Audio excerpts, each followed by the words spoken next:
Jemi në komunikim me kryetarët e partive opozitare, kur ka rezultate, atëherë ju njoftoni.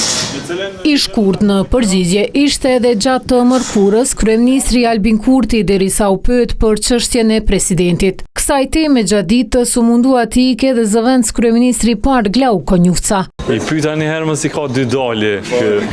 Me që rrugë tjetër nuk gjeti, Konjufca u përgjigj më gjatë se Kurti. Sipas tij, zgjidhja për presidentin varet nga vullneti i opozitës. Ai madje tha se PDK-ja duhet ta kuptojë se problemi është eta dhe te forma se si e ka propozuar presidentin. Me sa e kam kuptu formën që e kam propozuar ata marrëveshjen është që ne të hyjmë në atë marrëveshje, kur hyhet në atë nuk mund të dilet, por hapi i hyrjes në atë marrëveshje nuk është me identitetin e emrit. Identiteti i emrit zbulohet më vonë nga ata. Kjo është problematike. Nuk ka kësi marrëveshje në botë kërkon.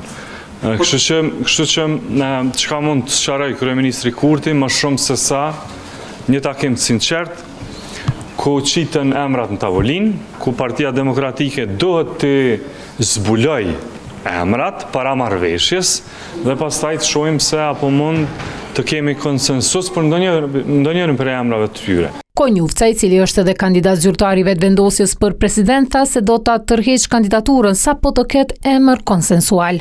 Në temi shumë më rëndësishme është që Kosova ta ketë presidentin, e vetë se sa që ai ta ketë emrin Glau Konjufca.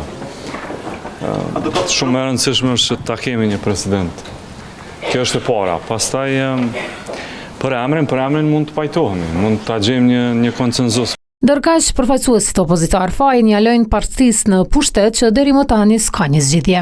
Në mungesë vullnetit të partisë shumicë, duket që nuk ka interesim që ta kemi një president në këtë fazë, ose një president siç është kërkuar dhe kërkohet sipas kushtetutës, që është një president konsensual dhe i cili përfaqëson gjithë qytetarët e Republikës së Kosovës.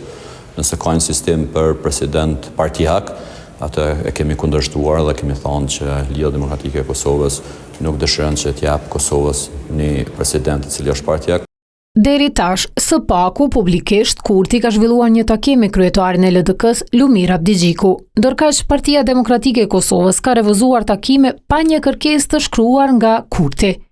Nëse deri më 28 prill nuk zgjidhet një president, vendi shkon detyrimisht në zgjedhje brenda 45 ditëve.